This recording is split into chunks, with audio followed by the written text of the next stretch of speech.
Assalamualaikum warahmatullahi ta'ala wabarakatuh dan salam sejahtera. Saya Khairul Nazmi bin Khairul Nazrin dari Sekolah Kebangsaan Bandar Udara 2. Saya berumur 12 tahun dan akan memasuki tahun 6 pada bulan Mac nanti.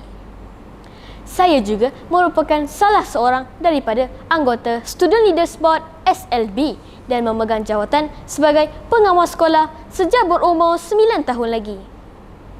Di sepanjang saya bersekolah, kenangan paling manis pada saya adalah ketika saya mewakili sekolah di dalam pertandingan tilawah Al-Quran dan berjaya merangkul tempat yang ketiga. Oh ya, tidak dilupakan, saya juga merupakan pemain rugby sekolah sejak berumur 8 tahun lagi dan telah menerima pelbagai anugerah seperti pemain terbaik tahun 2. Pada usia 10 tahun pula, saya telah menjadi atlet olahraga dan mewakili sekolah di dalam beberapa acara. Prinsip hidup yang saya pegang ialah masa itu emas. Oleh sebab itu, saya akan memastikan kebanyakan masa saya diisi dengan melakukan perkara-perkara yang berfaedah dan memberi manfaat, seperti membaca.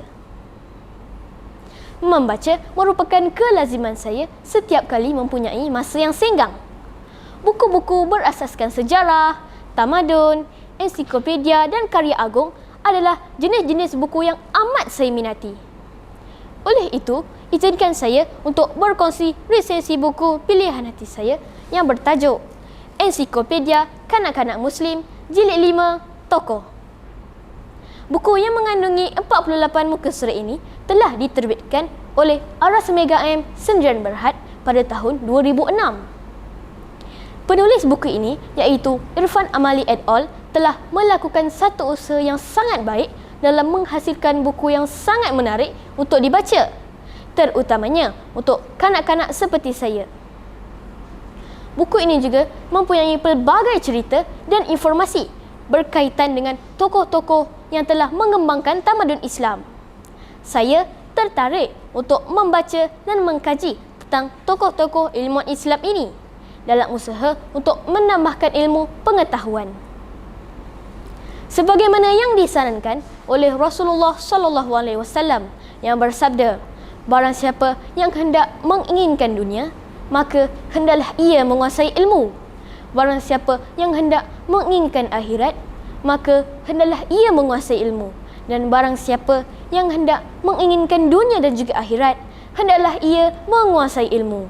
Hadis riwayat Ahmad. Buku ini menarik perhatian saya kerana di dalamnya terdapat tokoh kesukaan saya iaitu Imam Syafi'i. Imam Syafi'i berasal daripada keluarga yang sangat miskin.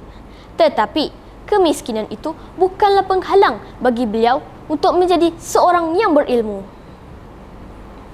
Tahukah anda, pada usia 9 tahun, Imam Syafi'i telah menghafal seluruh ayat di dalam Al-Quran. Manakala pada usia 10 tahun pula, beliau telah menghafal seluruh isi kitab Al-Muwatta karya Imam Malik tanpa sebarang kesalahan. Hebat kan? Itulah dia Imam Syafi'i. Selain itu, buku ini juga menceritakan tentang Imam Al-Ghazali yang merupakan seorang yang berani menyuarakan pendapat dan merupakan seorang anak yatim yang sangat tekun. Disebabkan kerajinannya, Imam Al-Ghazali dapat menulis lebih daripada 228 judul buku. Sehingga sekarang, beberapa buku itu masih lagi dipelajari oleh para ilmuwan di serata dunia.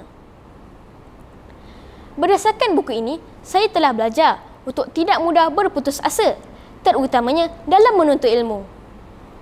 Sebagai contohnya, semasa tempoh Perintah Kawalan Pergerakan PKP, walaupun terpaksa belajar secara dalam talian, saya tetap sabar dan berusaha semampunya untuk mengikuti setiap kelas yang dijalankan oleh guru-guru. Ini kerana saya yakin untuk berjaya kita perlulah rajin dan tekun sebagaimana Imam Syafi'i dan Imam Al-Ghazali sehingga menjadi tokoh yang disegani sepanjang zaman.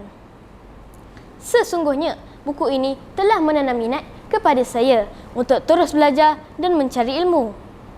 Buku ini juga dapat memberi ilmu pengetahuan tentang Islam dengan lebih mendalam. Sekian sahaja dari saya. Wabillahi taufiq wa hidayah. Wassalamualaikum warahmatullahi wabarakatuh.